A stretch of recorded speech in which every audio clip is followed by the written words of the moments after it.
Pasada iniciamos una nueva serie sobre los profetas menores y hicimos una introducción donde comenzamos a definir qué es profecía, qué es ser profeta. Hicimos eso a la luz de la palabra justamente para diferenciar lo que muchas veces en la actualidad nos encontramos como profecía y como profetas, y que nos dimos cuenta que la palabra declara un modelo de profecía y de profetas basado en Moisés. Moisés es ese modelo, porque Moisés es el que recibe de Dios su palabra, su ley, y la transmite al pueblo. Y constantemente Moisés llamaba al pueblo a que dejara su rebelión, a que se arrepintiera de sus pecados y que honrara el pacto que Dios había hecho con Israel. Después de Moisés, todos los profetas que vinieron lo que hacen es llamar al pueblo a recordar ese pacto original. Hoy vamos a arrancar el primero de los llamados 12 profetas menores, que es el profeta Oseas. Quizás es un profeta del que usted ha escuchado algunas cosas, o a lo mejor usted lo ha leído, ese libro, pero lo cierto del caso, mis hermanos, es que hoy queremos colocar a Oseas a la luz de esta gran línea histórica de la que nosotros conocemos en el Antiguo Testamento como el reino dividido. Y yo quisiera una imagen, si me ayudan porfa, con esto del reino dividido, porque yo necesito que esto quede muy claro como introducción para todo lo que hoy vamos a enseñar. ¿Me lo haces más grande, porfa, Will? Más, yo te digo, más, y lo bajas un toquecito. No tanto. Que quede como centrado lo que está en colores. Ajá, un poquito más pequeño, Ajá, y lo bajas. Esa, ahí, buenísimo. Mis hermanos, casi como estamos de día y hay tanta luz, casi no se lee, pero yo espero que ustedes puedan ver que en la parte de abajo dice reino de Judá, ¿ok? Reino de Judá. En la parte de arriba está con letras negras, casi no se ve, pero dice reino de Israel. Ahí después yo les puedo mandar la imagen por el chat. Mis hermanos, cuando, dejemos la imagen ahí unos minutitos, yo te indico cuando el pueblo de Israel sale bajo la mano poderosa del Señor de su esclavitud en Egipto, sale bajo el liderazgo de Moisés. Moisés conocemos por toda la historia en Números, en Levítico y en Deuteronomio, que el Señor le dice a Moisés, alza la vista, mira la tierra, pero tú no entrarás a esa tierra. Y entonces en el libro de Deuteronomio, Moisés a esa nueva generación que se había levantado, la gente que había nacido durante 40 años en el desierto, Moisés les vuelve a recordar el pacto que Dios había hecho con Israel estando en Sinaí. Entonces el libro de Deuteronomio es un resumen de la ley a una nueva generación como preparativo de entrar a la tierra prometida. El pueblo escuchó la ley.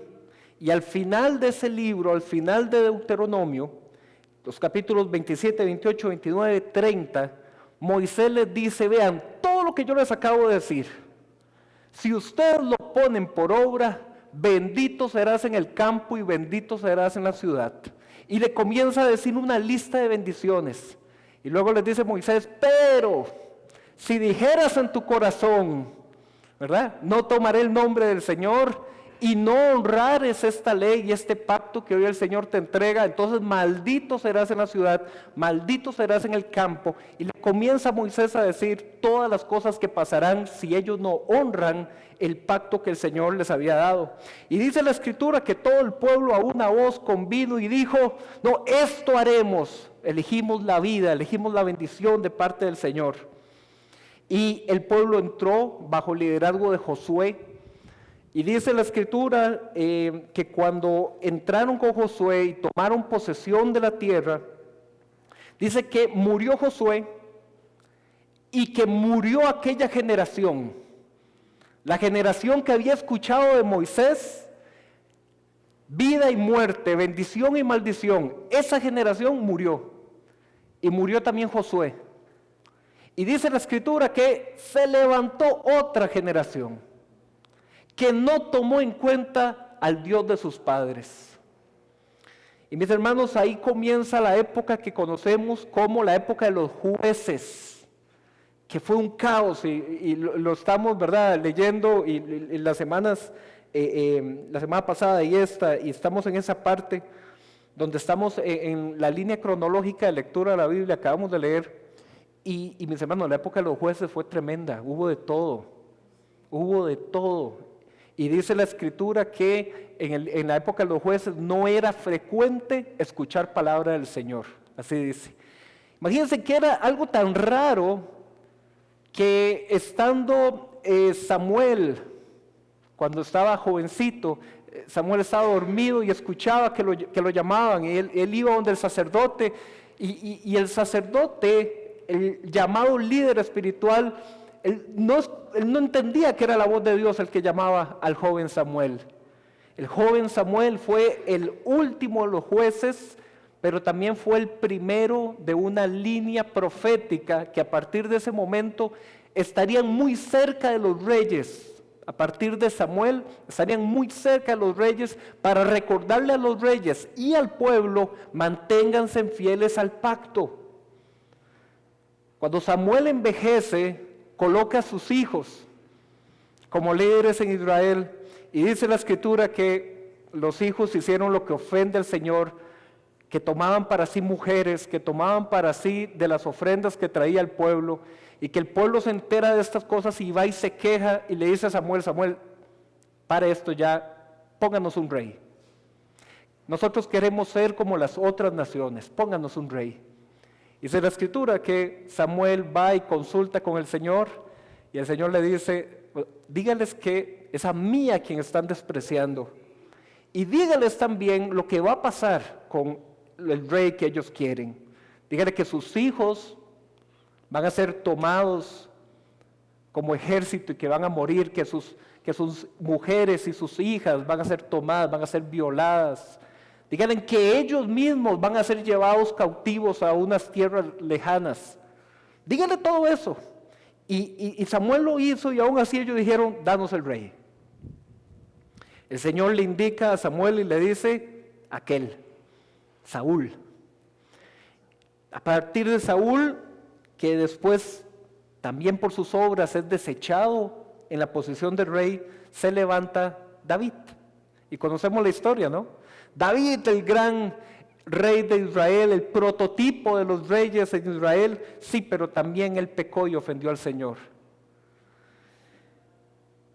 El linaje de David, que tuvo varias esposas y varios hijos, se preserva en Salomón.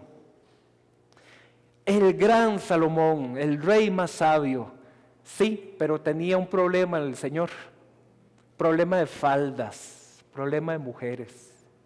Y dice la escritura que las mujeres que Salomón tomó para su corte eran mujeres extranjeras, cosa que estaba prohibida en la ley. ¿Se acuerdan lo que les decía al principio? Y que estas mujeres extranjeras le comenzaron a incitar a Salomón a servir y a postrarse delante de dioses ajenos. A partir de ahí, el hijo de Salomón le tocaba preservar la línea del reinado. Ese hijo se llamó Roboam. Y dice la escritura que Roboam comenzó a reinar siendo joven, y que el pueblo estaba demasiado trabajo le había puesto Salomón. Tenían que pagar muchos impuestos porque mantener un templo tan bonito como el que ellos tenían costaba mucho. Y entonces, a la muerte de Salomón y a la entrada de Roboam, el pueblo, encabezado por los líderes, le llega y le dice: mira, el pueblo ocupa que le alivianes la carga. Y el rey joven le dijo: dame chance, voy a ir a pedir consejo. Y fue y pidió consejo a los ancianos. Y los ancianos le dijeron: sí, escucha al pueblo, aliviana su carga. Pero luego dice la escritura que el joven rey fue y le pidió consejo a sus amigos jóvenes, con los que él había crecido, y que sus amigos jóvenes le dijeron: vea, ¿sabe qué? usted necesita imponerse, usted necesita que la gente sienta que aquí hay rey. Es más, vaya y dígales que su dedo meñique es más grueso que todos los lomos de Salomón, y que si Salomón les impuso cargas, usted les impondrá el doble de cargas. Y de veras, tomó la voz de los jóvenes, no la voz de los ancianos, y entonces Roboam se impuso delante del pueblo, y el pueblo dijo: un momento, ¿qué me sirve a mí estar pagando por este templo y por tener a Roboam y a su familia tan bien y nosotros tan mal? Y dijo el pueblo: ¿saben qué? Nos separamos. Y ahí se dio esa ruptura. Y 10 tribus de las 12, las que habían entrado con Josué, las que habían recibido su parcela de tierra, 10 de esas tribus dijeron: nos hacemos un nuevo reino, colocamos un nuevo rey, ¿y qué creen? Hacemos un nuevo templo y no tenemos que venir aquí a Jerusalén. Y entonces ese reino en azul, el reino del norte, el reino de Israel, se separa y establece en Samaria su capital. Los del sur se quedan en Jerusalén y logran convencer a sus vecinos, la tribu de Benjamín, que queda un poquito más arriba, los logran convencer y dicen: ustedes quédense con nosotros. Y entonces 10 tribus al norte, solo 2 tribus al sur. Estoy resumiendo, pero no fue, esto fue mucho más violento. Los del sur se armaron en guerra y estaban dispuestos a ir contra los del norte, y Dios manda profeta y le dice: no, es mi voluntad que esta separación se dé. Mis hermanos, eso ocurrió alrededor del año 930 antes de Cristo, 930 antes de Cristo. Y a partir de ahí, los libros que nosotros conocemos como Primera y Segunda de Reyes, Primera y Segunda de Crónicas, nos hablan todas estas historias de cómo le iba a esos reyes y cómo los reyes del norte comenzaron a coquetear con todos esos reinos que ustedes ven cercanos, los reinos vecinos del norte. Y ellos, ¿a qué me refiero con coquetear? Con encontrar en ellos alianzas religiosas. Y entonces ellos comenzaron a decir: sí, el pacto de Sinaí, la ley y todo, pero a nosotros nos interesa la estabilidad económica, nos interesa la estabilidad política y nos interesa la paz social. ¿Qué hay que hacer para obtener eso? Honrar a Baal, que era el ídolo cananeo, es decir, de toda esa región. Y el norte dijo: está bien, hagamos un templo. Ven que cerca del centro dice Betel, tal vez no lo pueden leer, pero cerca del centro dice Betel. Betel, ¿alguno se acuerda qué significa esa palabrilla? Betel, sí, no, más o menos por 10 puntos. Ese es Peniel. Les voy a dar una pista. Siempre que ustedes vean en el Antiguo Testamento que una palabra termina en él, significa que es algo de Dios. ¿Ok? Entonces, Betel es casa de Dios. Y ahí en Betel, ¿qué creen que hizo el reino del norte? Como mis hermanos, como si fuera sarcasmo. Ahí levantaron el templo a Baal, en la casa de Dios, en Betel. ¿Ustedes qué creen que hizo Dios? Quedarse de brazos cruzados, viendo la actitud del pueblo, dejando que el pueblo peque a diestra y a siniestra. Mis hermanos, el Señor comenzó a levantar a sus profetas, siendo uno de los más representativos el profeta Elías, porque fue justamente una señora llamada Jezabel la que hizo formal y profesional el culto a Baal, porque Jezabel era extranjera, ella conocía a Baal de las tribus cercanas y ella comenzó a hacer ¿qué? Establecimiento de profetas y sacerdotes de Baal. Y el Señor levanta a Elías y Elías constantemente se dirige al esposo de Jezabel, que era el rey Acab, que era el rey del norte. Y mis hermanos, toda esta gran introducción es para que entendamos por qué Oseas va a decir lo que va a decir. Porque Oseas es profeta del norte. Y Oseas se va a dirigir al rey del norte y al pueblo del norte. Y les va a decir, ustedes creen que delante del Señor ustedes hacen toda esta idolatría y no pasa nada. Entonces, mis hermanos, te agradezco con la imagen, ya la podemos sacar. Gracias. Entonces, ese era el contexto histórico en que estuvo Oseas. Oseas aparecería, vamos a irnos al libro de Oseas en el Antiguo Testamento, búsquenlo por favor. Oseas capítulo 1, versículo 1. La introducción se ocupaba, mis hermanos, van a ver ahorita, van a ver. ¿Por qué se ocupaba? Oseas capítulo 1, versículo 1.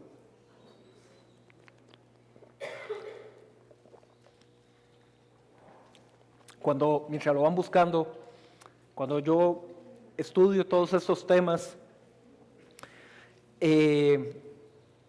mis hermanos, comprendo por qué la iglesia cristiana, no esta en general, todas las iglesias cristianas, mis hermanos, pasamos por todo lo que pasamos y somos tan débiles.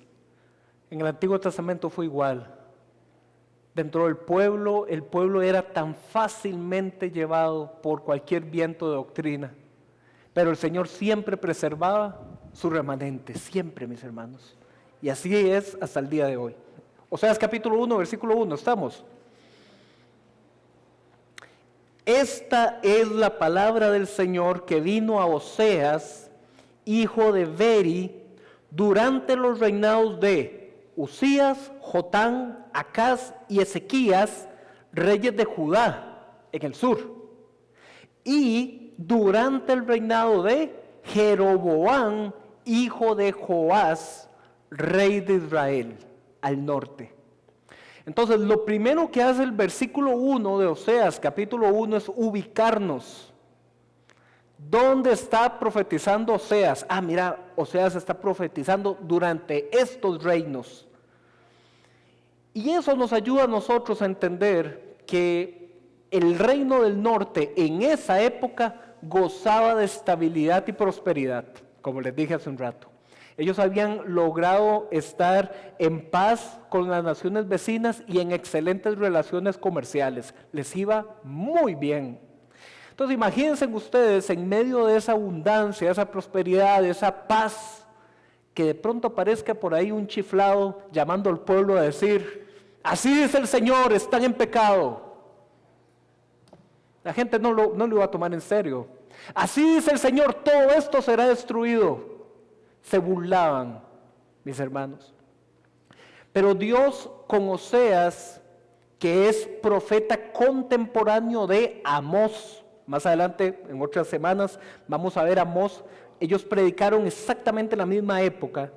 A diferencia de Amós, a quien el Señor solamente le dio palabra para ser comunicada, con Oseas Dios hizo algo más. Dios agarró la vida de ese profeta y la puso como un ejemplo de lo que Dios estaba sintiendo con Israel. Versículo 2.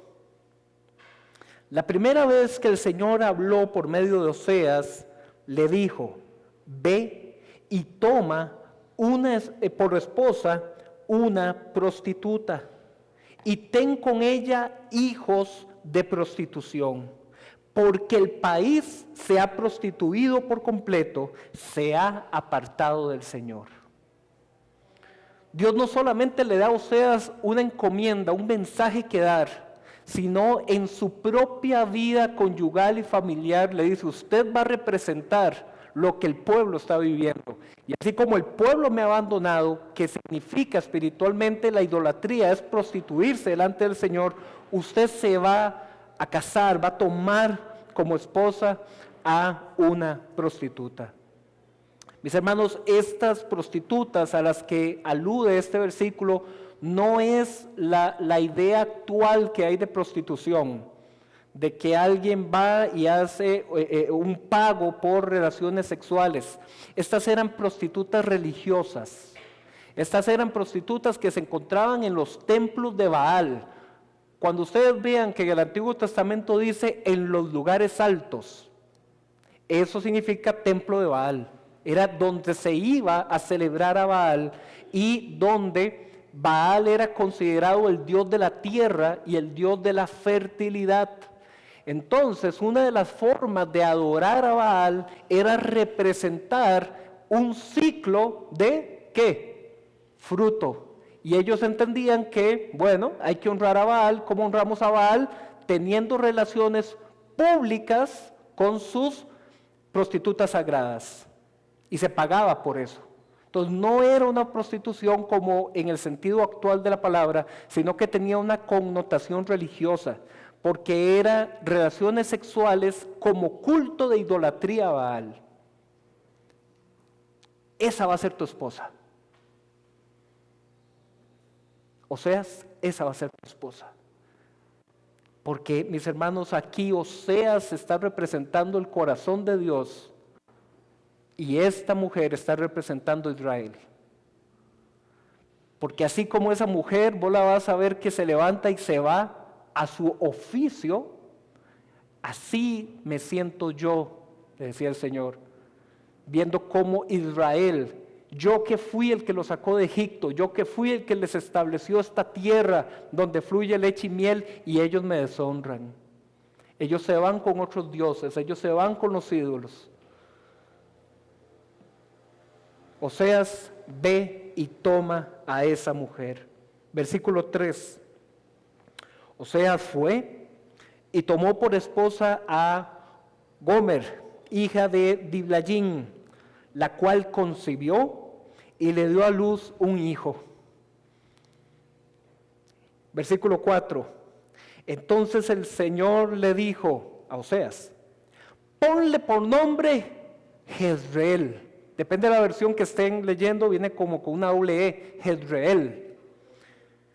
Ponle por nombre Jezreel, porque dentro de poco haré que la casa real de Jehú pague por la masacre en Jezreel. Así pondré fin al dominio del reino de Israel, el reino del norte. Ese día quebraré el arco de Israel en el valle de Jezreel.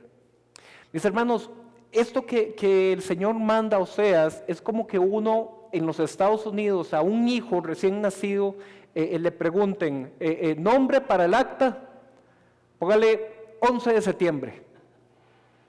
¿Ok? Que ustedes saben que dentro de la conciencia colectiva de los Estados Unidos es recordar un atentado, recordar un terrorismo donde muchísima gente murió. Eso era lo que significaba Jezreel para ellos.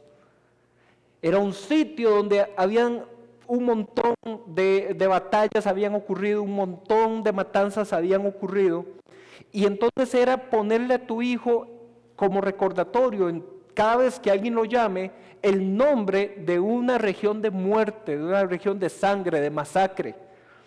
Pero más allá de eso, el Señor le dirige esta palabra y le dice, vea, es que ahí Jehú, que era el bisabuelo del actual rey del reino del norte, algo había hecho Jehú.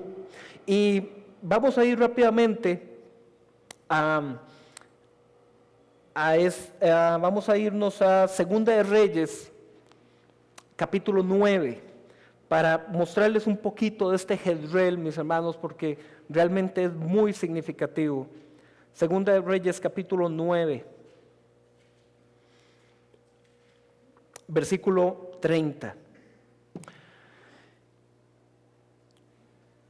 Acaz, que era el esposo de Jezabel, él había levantado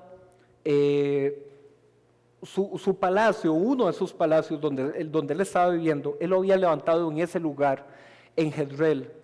Y él vio cerca de su casa real, cerca de su palacio, vio un lote muy bonito y él dijo, quiero hacer ahí mi jardín.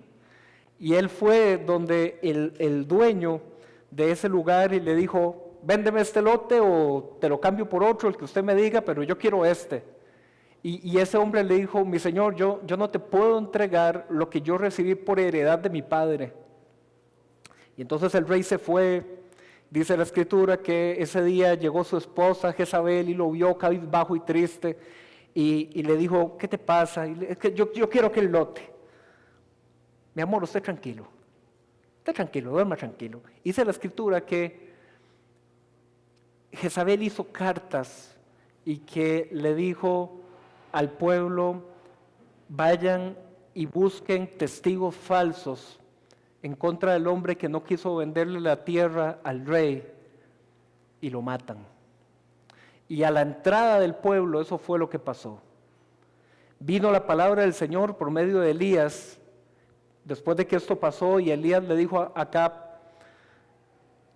donde ese hombre fue muerto, tú morirás ahí, los perros se lamerán tu sangre en ese lugar, y también tu esposa Jezabel morirá ahí.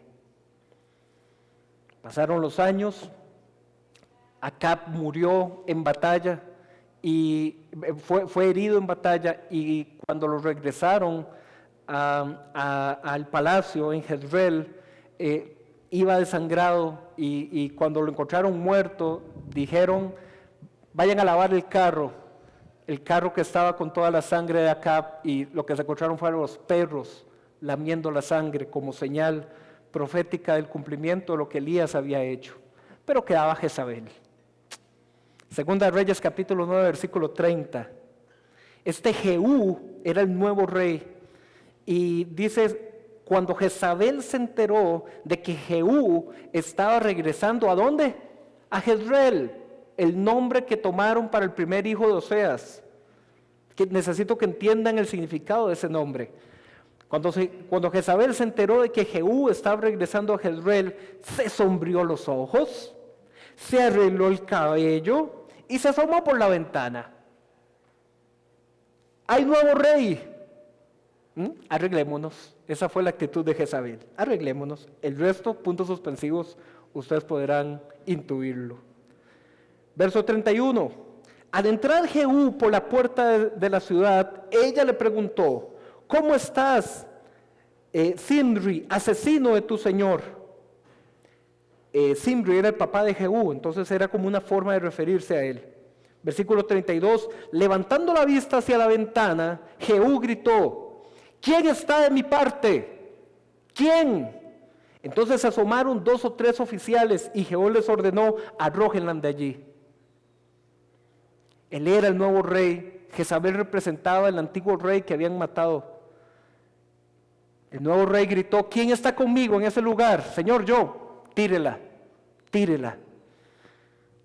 Así lo hicieron, y su sangre salpicó la pared y a los caballos que la pisotearon. Luego Jehú se sentó a comer y a beber y dio esta orden: ocúpense de esa maldita mujer, denle sepultura, pues era hija de un rey. Pero cuando fueron a enterrarla, no encontraron más que el cráneo, los pies y las manos.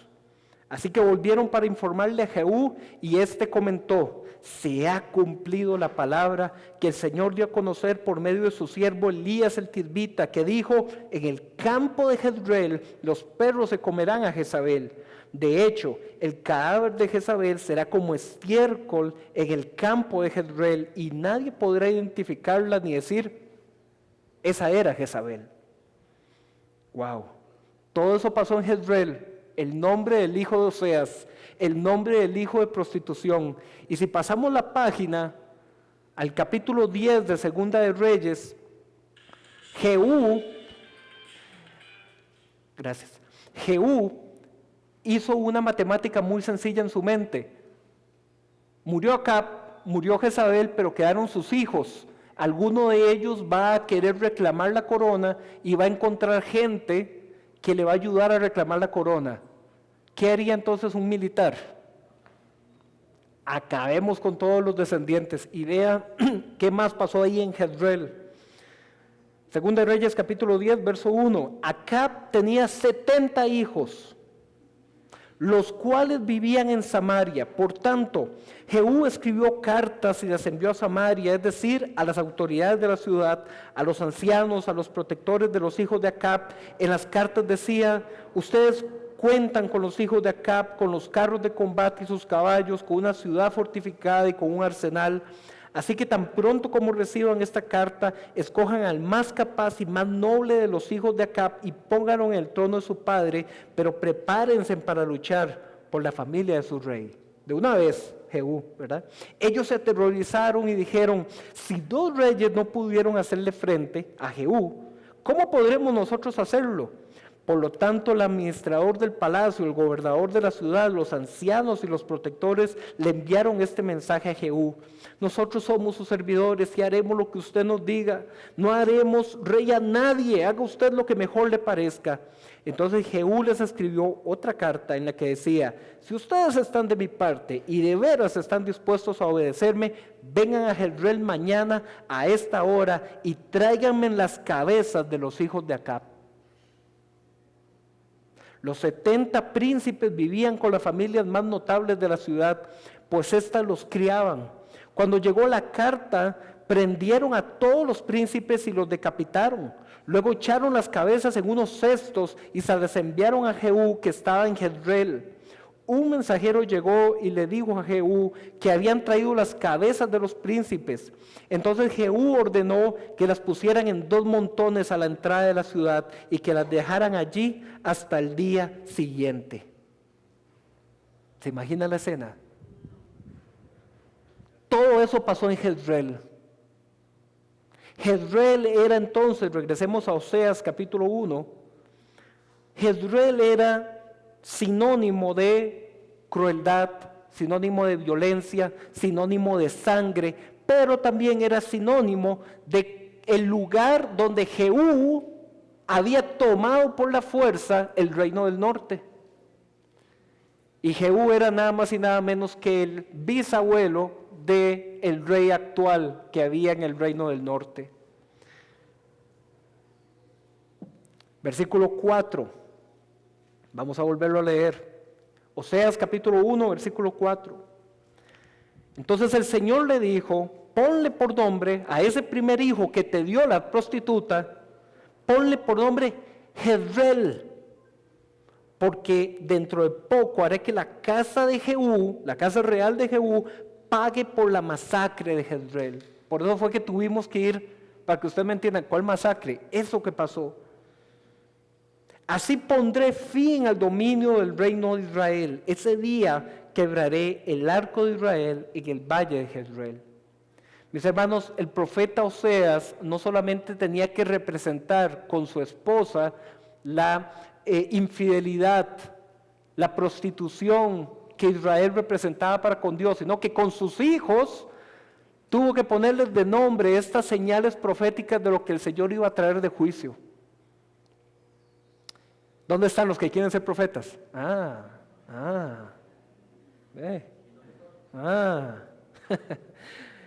Verso 6.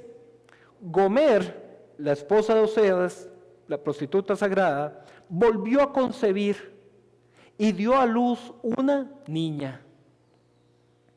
Entonces el Señor le dijo a Oseas: ponle por nombre Indigna de compasión. Depende de la versión que usted esté leyendo, va a ver que lo que dice es Lo Ruhama o Lo Ruhama. Eso es lo que es, ese lo inicial significa no y lo demás significa compasión. Póngale a esa segunda niña que le dio la prostituta por nombre, póngale indigna de compasión, sin misericordia, no compasión. Eso es lo que significaba el nombre de esa niña. Y dice: porque no volveré a compadecerme del reino de Israel, sino que le negaré el perdón. En cambio, tendré compasión de la tribu de Judá, el reino del sur, y la salvaré. Pero no por medio de arco, ni espadas, ni batallas, ni tampoco por medio de caballos y jinetes, sino por medio del Señor su Dios. Primer hijo, Jezreel, sinónimo de masacre. Y dice: así yo voy a acabar con el rey del norte. Segunda hija, Lo Jaramí, que significa sin compasión, porque dice el Señor, ya yo no voy a volver a tener compasión del reino del norte, los voy a castigar. Y como para que no quedaran dudas, hay un tercer hijo. Versículo 8, cuando Gomer destetó a la llamada indigna de compasión, volvió a concebir y tuvo otro hijo. Entonces el Señor le dijo a Oseas, ponle por nombre Lo-Ammi, que significa no pueblo, no es mi pueblo. Algunas versiones como la que estoy leyendo dice pueblo ajeno, porque ni ustedes son mi pueblo, ni yo soy su Dios. Su esposa representaba al Israel infiel, sus hijos representaban cada uno los juicios venideros contra el reino del norte. Ese era Oseas, mis hermanos, un profeta del norte a quien el Señor lo llamó más que solamente a dar un mensaje verbal, un mensaje de proclamación, lo llamó a vivir lo que el Señor estaba experimentando. ¿Ustedes se imaginan esa familia en el barrio? ¿Ustedes se imaginan cuando a esos hijos los llamaban por su nombre? O cuando a Oseas alguien le preguntaba, ¿y tu esposa qué tal en la casa? De hecho que no lo voy a hacer evidentemente por un tema de tiempo, pero ahí les dejo la inquietud. Fue tan nivel de prostitución y engaño, infidelidad de esta mujer Gomer, que terminó dejando a Oseas. Y vamos un momento al capítulo 3 de Oseas, lo terminó dejando Oseas, y vean lo que hace el Señor. Oseas capítulo 3, versículo 1. ¿Ok? Dice, me habló una vez más el Señor y me dijo, ve y ama a esa mujer adúltera, que es amante de otro. Ámala como ama el Señor a los israelitas, aunque se hayan vuelto a dioses ajenos y se deleiten con las tortas de pasas que les ofrecen. Compré entonces a esa mujer por 15 monedas de plata y una carga y media de cebada. Mis hermanos, esa mujer, imagínense en todo, en su prostitución y en su infidelidad, había terminado abandonando a su esposo y uno de sus amantes la había vendido como esclava. ¿Les suena familiar con la historia de Israel? Recuerden que Gomer representa a Israel. Y el profeta que había quedado abandonado solo, criando a sus hijos cuyos nombres significaban juicios, el Señor vuelve y lo llama y le dice, ve y busca a la adúltera y ámala. Y fue y pagó 15 monedas de plata. Versículo 3, y le dije, vas a vivir conmigo mucho tiempo, pero sin prostituirte. No tendrás relaciones sexuales con ningún otro hombre, ni yo te voy a tocar. Ciertamente los israelitas vivirán mucho tiempo sin rey ni gobernante, sin sacrificios ni altares, ni efod ni ídolos. Pero después los israelitas buscarán nuevamente al Señor tu Dios y a David su rey. En los últimos días acudirán con temor reverente al Señor y a sus bondades. Mis hermanos, una vez más esta señal profética tenía que ver con un mensaje de Dios. Ella te abandonó, ella terminó siendo vendida como esclava y estuvo mucho tiempo fuera. Ve y rescátala, ve y cómprala. Comprar un esclavo significaba redimir. Ve y rescátala, redímela, paga el precio que tengas que pagar y ven y vuélvela y ámala. Porque esto significa que aunque mucho tiempo pasará, el pueblo volverá a ser levantado. Mis hermanos, de aquí en adelante, el libro de Oseas tiene 14 capítulos. Yo acabo de hacer un breve resumen de los primeros 3, pero todos los otros capítulos es un resumen también ampliado de lo que vimos ahorita, porque comienzan capítulos, algunos a describir con mucho detalle el juicio de cómo estaba el pueblo, y otros capítulos al final comienzan a hablar de la restauración del pueblo. Solamente voy a citar 2 pasajes para que los tengamos como referencia. En Oseas capítulo 4, que es quizás uno de los versículos más predicados y más escuchados relacionados con Oseas. Dice así, Oseas capítulo 4, versículo 1. Escuchen, israelitas, reino del norte, la palabra del Señor, porque el Señor va a entrar en juicio contra los habitantes del país. Ya no hay entre mi pueblo fidelidad ni amor, ni conocimiento de Dios. Cunden más bien el perjurio y la mentira. Abundan el robo, el adulterio y el asesinato. ¿Se les hace familiar esas 5 cosas con algo? Perjurio era tomar el nombre de Dios en vano. Mentira es también uno de los mandamientos, no mentirás, ni harás falso testimonio. Sexto mandamiento, no robarás, dice, abunda el robo. No adulterarás, es el 7º mandamiento. Y finalmente no matarás, dice, abunda el asesinato. El Señor manda a Oseas y le dice, muéstrele al pueblo en qué están fallando ellos, abunda la maldad. Y el pacto que se ejemplifica en los 10 mandamientos lo han roto por completo. Dice, un homicidio sigue a otro, por tanto, se resecará la tierra y desfallecerán todos sus habitantes, morirán las bestias del campo, las aves del cielo y los peces del mar. Mis hermanos, esto era como decir, Baal no sirve de nada, porque Baal era el señor de las cosechas y de la fertilidad de la tierra. Y el Señor les dice, no, entiendan, si ustedes mantienen estos pecados, la tierra se secará. No hay Baal que cuente, de nada sirve ese Baal. Que nadie acuse ni reprenda a nadie. Tu pueblo parece acusar al sacerdote. Tropiezas de día y de noche. Los profetas tropiezan contigo. Tu madre dejará de existir, pues por falta de conocimiento mi pueblo ha sido destruido. Que es el versículo, como les digo, Oseas 4:6, que es muy predicado. Por cuanto les falta conocimiento, mi pueblo es destruido.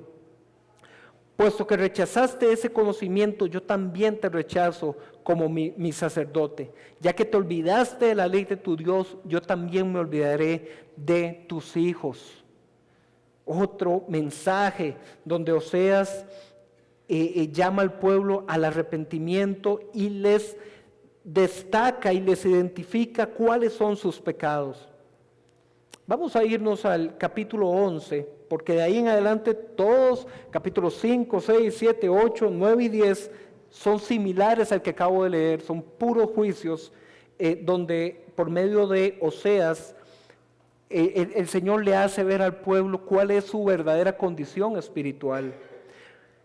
¿Se acuerdan que al principio les hablé de todos los reyes que Oseas dijo, vino mi palabra del Señor durante los reinados de este y aquel? Mis hermanos, si uno hace la línea de tiempo, Oseas fue profeta por unos 40 años. Entonces, estas profecías que nosotros tenemos no necesariamente son cosas consecutivas que él un día se levantó y las dijo todas de una vez, sino que es el resumen que ha quedado registrado de lo principal de su predicación todos esos años. Y vean lo que dice Oseas capítulo 11. ¿Están conmigo? Oseas 11. Desde que Israel era niño, yo lo amé. De Egipto llamé a mi hijo. ¿Ok? Que es un versículo que se toma en Mateo para referirse también a Jesús. De Egipto llamé a mi hijo, refiriéndose al profeta Oseas, de que fue Dios el que lo rescató de la esclavitud. Versículo 2. Pero cuanto más lo llamaba, más se alejaba de mí. Ofrecía sacrificios a sus falsos dioses y quemaba incienso a las imágenes. Yo fui quien enseñó a caminar a Efraín. Efraín es un nombre que se da para el reino del norte también. Yo fui quien enseñó a caminar a Efraín. Yo fui quien lo tomó de la mano. Pero él no quiso reconocer que era yo quien lo sanaba. Lo atraje con cuerdas de ternura. Lo atraje con lazos de amor. Le quité de la cerviz el yugo y con ternura me acerqué para alimentarlo. Mis hermanos, ese es el corazón de Dios. Vea que el Señor dice, yo a este pueblo me le acerco y lo atraigo a mí mismo con lazos de amor, no a cadenazos de fuerza. Porque, mis hermanos, esto es lo más difícil de entender de Dios. Que Él, siendo el Rey omnipotente, como cantábamos hace un rato, el Señor sobre todo lo que existe, Él no nos obliga a que lo amemos. Él no tuerce el brazo de nuestro corazón para que lo busquemos. Él nos atrae con lazos de amor y de ternura. Humanamente, uno podría decir, Señor, ¿por qué no eres diferente? ¿Por qué no eres un padre estricto que cuando ves que nos desviamos un poquito nos jalas de un mecatazo? Mis hermanos, porque el amor tiene que ser auténtico. Porque si no, la gracia y la misericordia perderían su efecto. El Señor en la cruz, y ahorita voy a hablar de cómo todo esto se relaciona con Jesús, el Señor en la cruz nos estaba mostrando este misterio de que la cruz es a la vez símbolo de salvación, pero también es la señal del juicio de Dios. Lo atraje con cuerdas de ternura, lo atraje con lazos de amor, le quité el yugo de su cerviz. Mis hermanos, eso era lo que hacían los campesinos para que los animales comieran. El Señor nos restaura. Y finalmente vamos a Oseas capítulo 14, el cierre de este libro. Después de que se dio todos los mensajes de juicio, de lo que vendrá, de cuál es la condición de maldad, de injusticia que el pueblo vivía, Oseas termina en el capítulo 14 con un mensaje de bendición y de esperanza. Oseas capítulo 14 dice, verso 1, vuélvete Israel al Señor tu Dios. Vuélvete. Tu perversidad te ha hecho caer. Piensa bien lo que le dirás y vuélvete al Señor con este ruego. Perdónanos nuestra perversidad y recíbenos con benevolencia, pues queremos ofrecerte el fruto de nuestros labios. Mis hermanos, el profeta les dice, si realmente ustedes no quieren sufrir esto, vuélvanse al Señor y confiesen su pecado. Pidan al Señor el perdón por la perversidad. Y termina diciendo esta sección, dice, versículo 3, Asiria no podrá salvarnos, no montaremos caballos de guerra, nunca más llamaremos Dios nuestro a cosas hechas por nuestras manos, pues en ti el huérfano haya compasión. Y dice el Señor, yo corregiré su rebeldía y los amaré, ¿qué dice su versión? De pura gracia. Si alguna vez ustedes escucharon que en el Antiguo Testamento no había pacto de gracia, enséñenles ese versículo. Yo los amaré de pura gracia, porque mi ira contra ellos se ha calmado. Yo seré para Israel como el rocío y lo haré florecer como lirio. Hundirán sus raíces como cedro del Líbano. Sus vástagos crecerán y tendrán el esplendor del olivo y la fragancia del cedro del Líbano. Volverán a habitar bajo mi sombra y crecerán como el trigo. Echarán renuevos como la vid y serán tan famosos como el vino del Líbano. Efraín, yo que tengo que ver con las imágenes, soy yo quien te responde y cuida de ti. Soy como un pino siempre verde, tu fruto procede de mí, no de Baal, es el Señor. Verso 9. El que es sabio entiende estas cosas. El que es inteligente las comprende. Ciertamente son rectos los caminos del Señor. En ellos caminan los justos, mientras que allí tropiezan los rebeldes. Mis hermanos, si tuviéramos que resumir en una frase todo lo que podemos aprender del mensaje profético de Oseas, es que Oseas expresa en su propia vida el amor y la misericordia de Dios a pesar de la infidelidad del pueblo. Dios nos atrae con lazos de amor. Mis hermanos, Dios nos restaura, es Dios el que nos levanta, pero todo eso ocurre al que llega a Él en arrepentimiento, al que llega a Él diciendo: Señor, soy un pobre en espíritu, no tengo absolutamente nada que presentarte, lo mejor de mis obras son trapos de inmundicia delante tuyo. Señor, restáurame, levántame, porque fuera de ti no puedo, no soy nada. Y es muy doloroso, mis hermanos, contarles que la historia no terminó así. La historia terminó unos 10 años después de que Oseas terminó su ministerio. En el año 722 antes de Cristo fue cuando vino el reino de Asiria, invadió y destruyó Betel, destruyó Samaria, llevó cautivo y dispersó a todas esas 10 tribus del norte. Nos encantaría decir que el pueblo escuchó el clamor de Oseas y que cuando Oseas les dijo: vuélvete al Señor Israel, confiésale tu pecado y Él te restaurará. Nos encantaría decir: y entonces el pueblo como un solo hombre se volteó al Señor y el Señor les restauró. No fue eso lo que pasó, mis hermanos. Alrededor de unos 10 años después de que Oseas terminó su ministerio profético, vino el juicio de Dios al reino del norte. Y hasta el día de hoy, esas 10 tribus se perdieron. Su linaje dejó de seguir en esa zona. Y hay mucha gente en la actualidad en esa zona que levantan la mano y dicen: nosotros somos descendientes de esas 10 tribus. A ciencia cierta eso ya nadie lo sabe, porque el juicio vino y realmente se rompió el linaje del reino del norte. Pero mis hermanos, en medio de todo eso, el Señor mantiene un remanente que le es fiel, un remanente que no dobla sus rodillas. Y quisiera utilizar este cierre para referirme, mis hermanos, a nosotros en el hoy. ¿Cómo nosotros podemos entender este mensaje de Oseas y reconocer cuáles son las cosas que nuestro corazón le es infiel a Dios?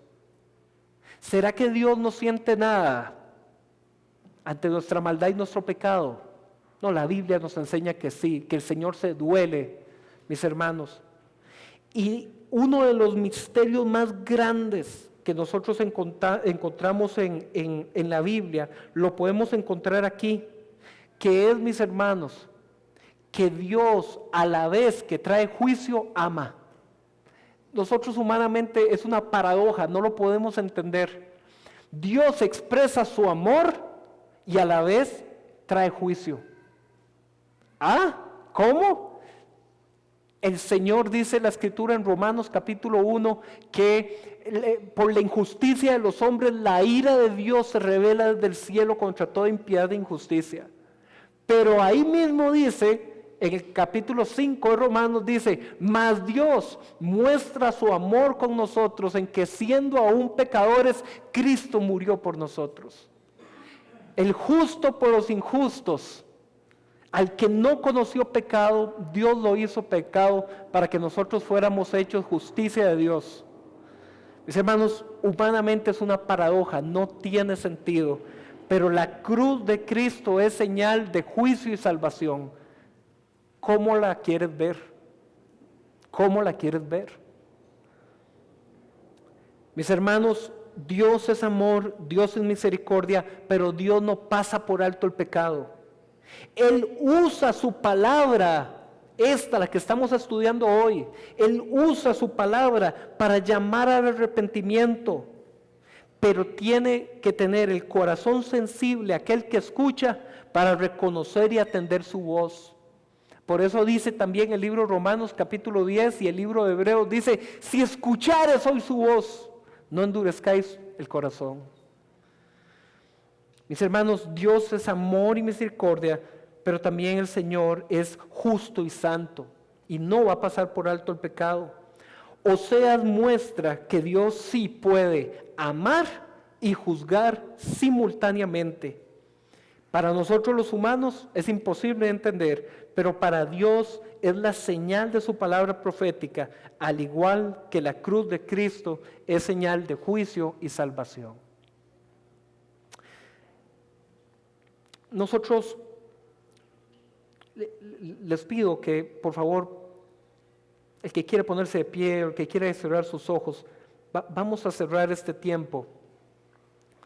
Mis hermanos, tomando este mensaje de Oseas y reflexionando realmente por medio de este canto, de cómo el Señor, mis hermanos, nosotros somos Gomer.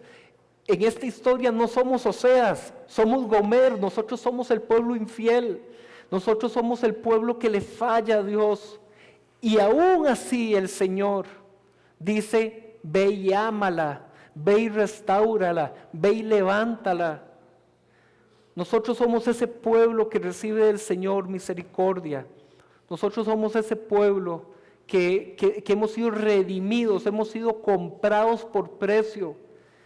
Y cuando la Escritura dice, Oseas, ve y ama a esa mujer y ve, cómprala, libérala de la esclavitud que tiene.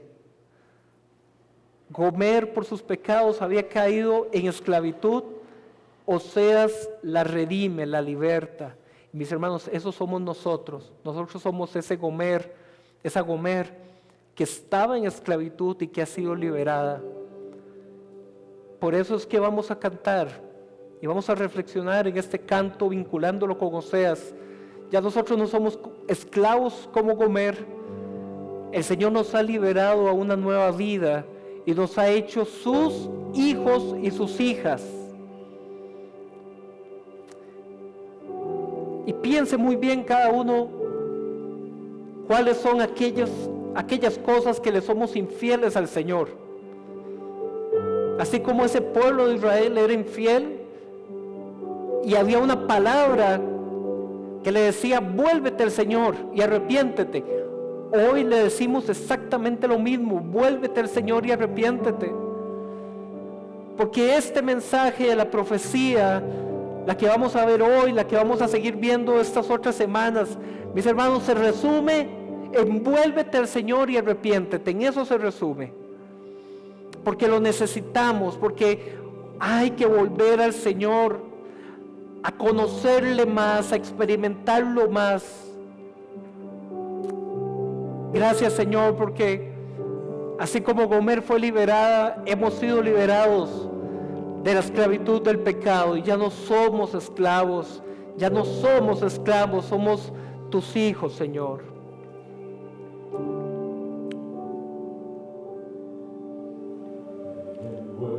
So